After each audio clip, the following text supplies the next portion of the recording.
All right, Chad, let's talk a little quarterbacks. Did you know 4 out of the top 10 QBs in the 2027 class are already committed, and 7 out of the top 20 are also committed? Of course, you knew that stat because you gave it to me before we started. You also said that some of these names, or the rest of these names, could be off the board before Halloween. So let's start with number 10 ranked quarterback Keegan Croucher. You talked to him this week, and he's saying that favorites are emerging. Yeah, I mean, his buddy is Peter Bork, who committed to Michigan, earlier this week, and they're up there from the northeastern part of the country in Connecticut, Massachusetts area, and New York, and all that part of the country. And they communicate a lot. They've been on the same visits sometimes. They competed at the same camps. And they, going into the summer, Peter Borg was not talking about committing any time before seeing games in the fall, taking visits. Yet here we are, first week of August. He commits to Michigan. Keegan's saying all the right things too about his timeline and kind of he wants to take it slow and things like that. But I think Penn State is where you have to start with Keegan Croucher. He's been there multiple times. He knows that staff. He feels good about that program. High on Penn State's board were Peter Borg and Keegan Croucher. Borg is now Michigan. Croucher, again, still is one of those top guys. They're the team to watch. Oregon's right there. He was there over the summer as well. Loved his time in Eugene. And then SEC country down at Ole Miss. They're one of the top 3 schools too. But I think you start with Penn State, then you go to Oregon and Ole Miss for Keegan Croucher, who right now says he'll take visits to all 3 schools during the season, then make a decision. But he'd also said, I could commit at any time if I feel ready. All right, let's dig a little bit further into this top 10. We've been talking a lot about Elijah Haven on this channel all week. He's the number 1 quarterback out of Baton Rouge, and he's trending to the Florida Gators. Go watch the Inside Scoop for more on that. But then you got Kavian Bryant. He's out of Palestine, Texas. Jace Johnson committed. Brady Edmonds committed. Then you get down to number 5. Gunnar Rivers, the son of Phillip Rivers. He's already a 6'2", 175-pound quarterback heading into his junior season. So a lot more to go here. Is this kind of going to be a parallel to the Arch Manning recruitment just a couple years ago?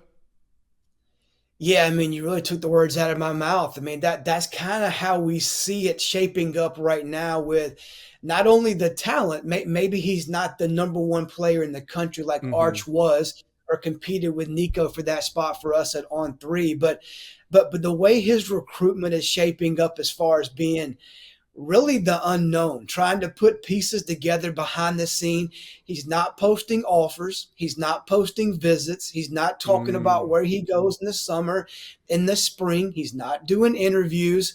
So a lot parallels, like you said, to use your word, Josh, with Arch Manning. What we do know in doing some homework and talking to different people is that over the spring and summer, he made trips to Alabama and Auburn, 2 in-state schools. He's down there in that southern Alabama area. And then obviously he's an NC State legacy. He made it up to Raleigh, where his father played quarterback for the Wolfpack. And then he made it out to Texas, where Arch Manning will be the starting quarterback in Austin this year. So we can pretty safely say that Alabama, Auburn, NC State, and Texas are 4 schools to watch early.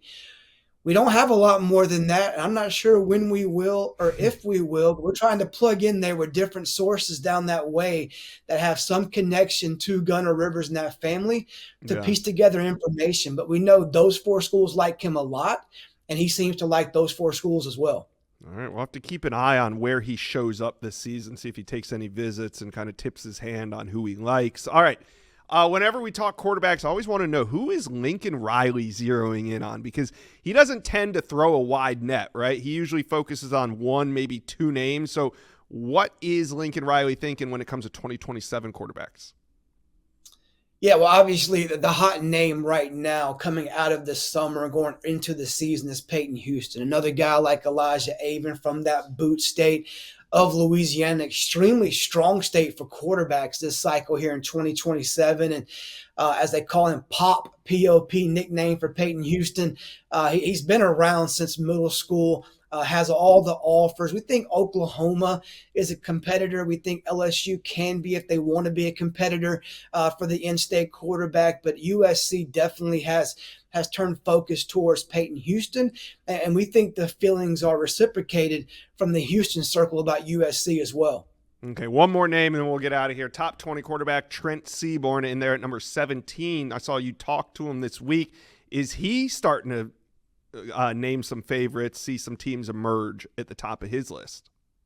I mean, he's kind of like Peyton Houston, been around for a long time. I mean, the kid, because of injury, burst onto the scene as an eighth grader playing major 6A football in Alabama for the top program, Thompson High School in Alabaster, and helping them win a state championship as an eighth grader. He started the game, made big plays in key moments, and he's kind of emerged really since then. It seems like he should be going into college now, but he's just about to go into his junior season. He's played good football for 2+ years at Thompson High School. He's been on the road, it seems like, all the time in the all season for games during the season. You know, he was looked at it maybe as a Clemson major target. Clemson got their commitment earlier this summer for 2027.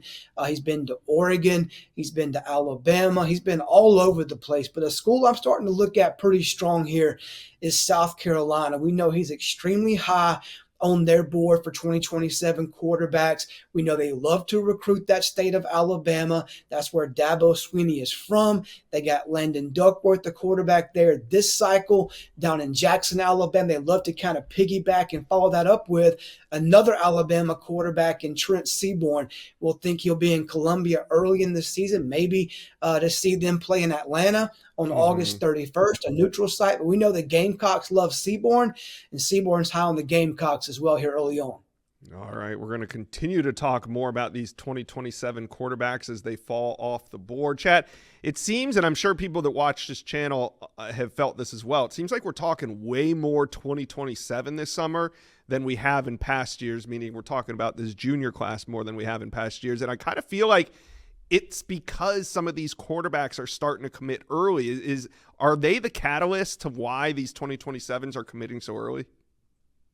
Well, they're definitely a big leader and focal point for sure. I mean, and you don't blame the quarterbacks for committing early because most schools take one, so you want to, and there's some guys that honestly don't want to report it kind of who they are. But some of these guys say, look, Chad, I just want to lock in my spot. Now, I may still talk to other schools and keep those relationships. As we both know, Josh, I mean, there's always coaching turnover and, OCs leaving, quarterback coaches, sometimes head coaches.